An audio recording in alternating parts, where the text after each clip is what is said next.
You never forget the sound of someone clapping once, sharp and impatient, like they're summoning a waiter instead of speaking to another human being. I heard it just as my grandpa was adjusting his seatbelt, his hands slow and careful, like every movement mattered. That clap wasn't meant for me.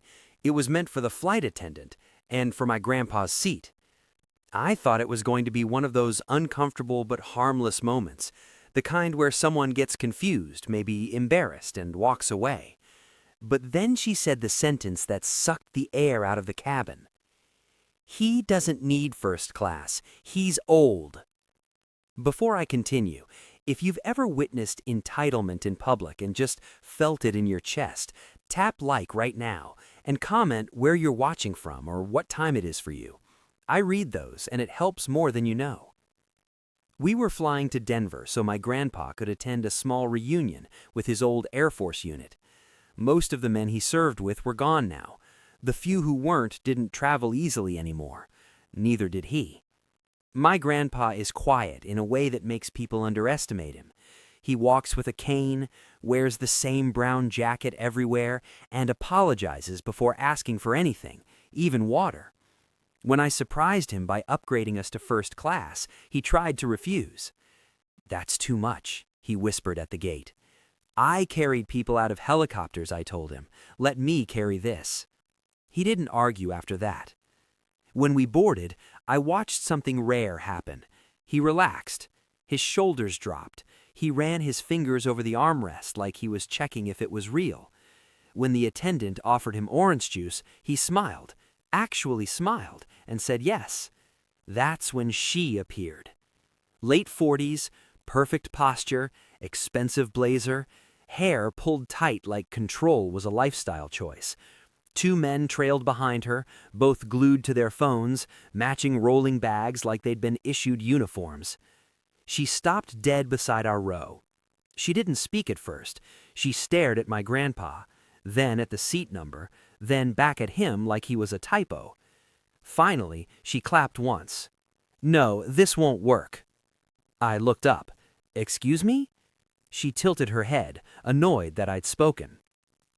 "These seats were meant to be together." "They are," I said. "We're together."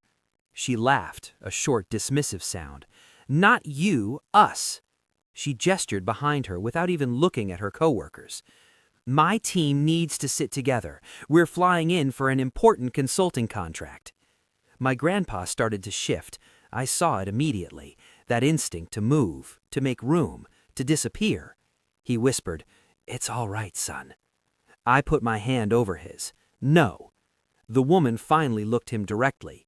"Sir," she said slowly, "you'll be more comfortable in economy anyway. These seats are better suited for working professionals." That's when the flight attendant arrived. "Is everything okay here?" The woman exhaled dramatically. "No, it's not. There's been a mistake. My team was separated." The attendant smiled politely. "I can check your boarding passes." "Oh, you won't need those," she said. "Just move him." She pointed at my grandpa like he was luggage. The attendant's smile tightened. "Ma'am, I'll need to see your boarding pass." The woman crossed her arms.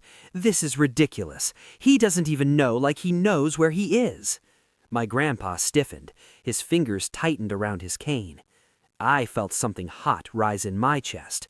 "He knows exactly where he is, and he paid for this seat." The woman looked me up and down.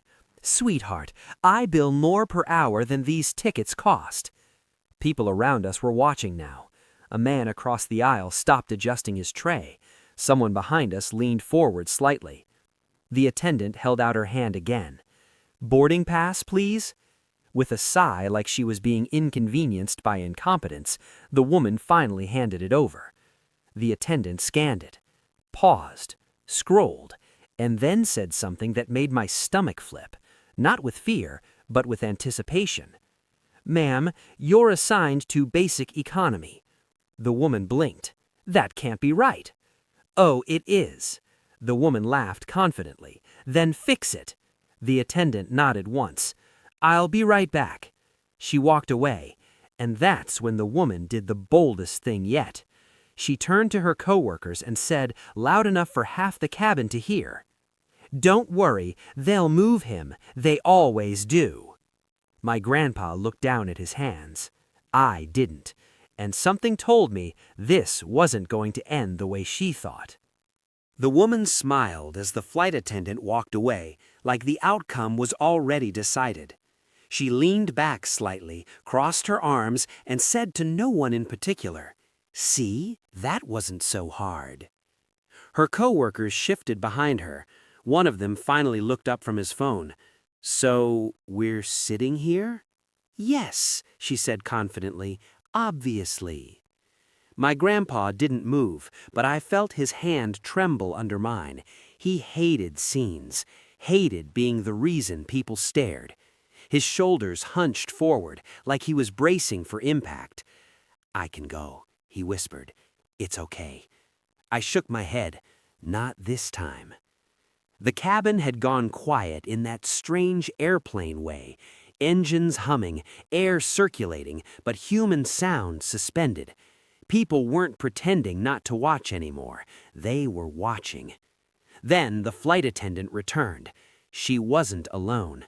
Behind her was the lead flight attendant, taller, older, expression unreadable, and suddenly the temperature in first class dropped 10 degrees.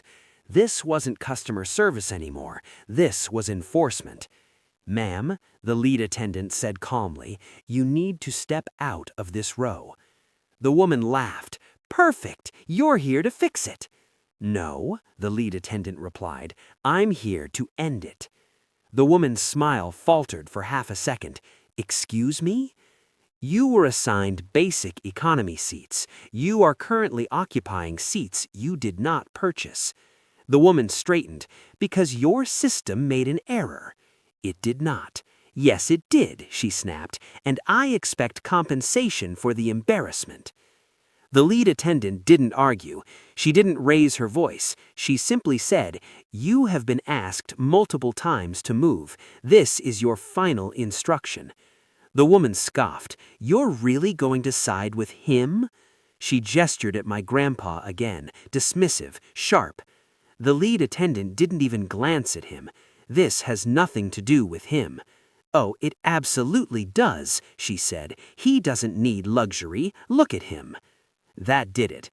A man 2 rows back spoke up. "Hey, leave him alone."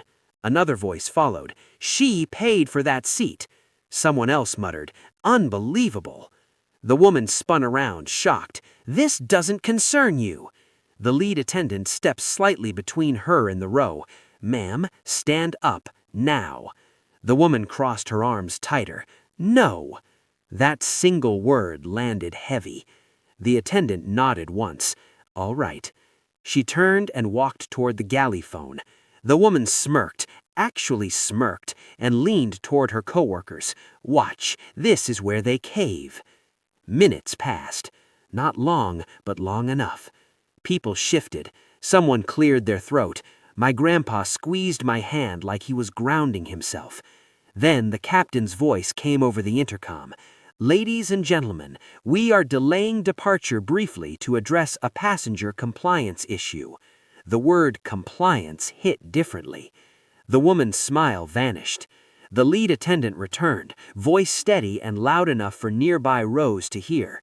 "Ma'am, you now have 2 options. You may move to your assigned seat immediately, or you will be removed from the aircraft." Gasps rippled through the cabin. "Removed?" she said sharply. "You're threatening me?" "No," the attendant replied. "I'm informing you." The woman looked around for support. Her coworkers wouldn't meet her eyes. "This is insane. All this over a seat?"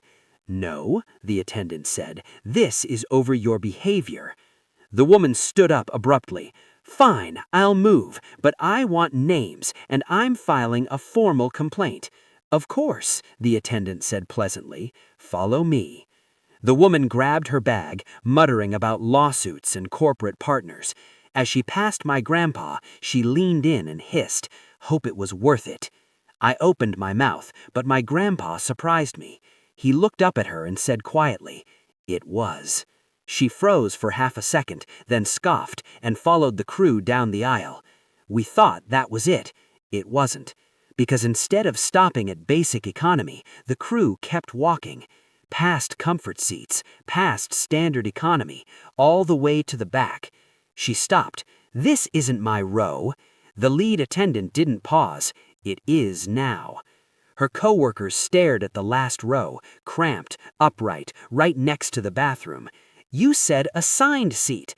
"Yes, and due to your refusal to comply and harassment of another passenger, your seats have been reassigned." Her face drained of color. "You can't do that." "We already did." Then came the final blow. "You were flagged during boarding for attempting to pressure another passenger to surrender a paid seat. This is not your first incident." One of her coworkers whispered, "What?" The woman opened her mouth. Nothing came out. "You may take your seat, or security will meet us here." She sat, crushed between her coworkers, knees jammed, pride gone. As we taxied, the lead attendant returned to us. "I'm very sorry about that," she said gently. "Thank you for your patience." My grandpa nodded. "Thank you." She leaned closer. "You did nothing wrong." As the plane lifted, my grandpa exhaled, a long breath like something heavy finally leaving his chest. "I've spent my life stepping aside, didn't realize how tired I was." I smiled. "You earned this seat." He nodded and rested. Quick question before you go. Should entitlement like that result in a downgrade or an outright removal? Drop your take in the comments, and if you enjoyed this story, make sure you're subscribed. More real consequences are coming. When we landed, we passed her again. She stared straight ahead. My grandpa didn't, and this time, neither did I.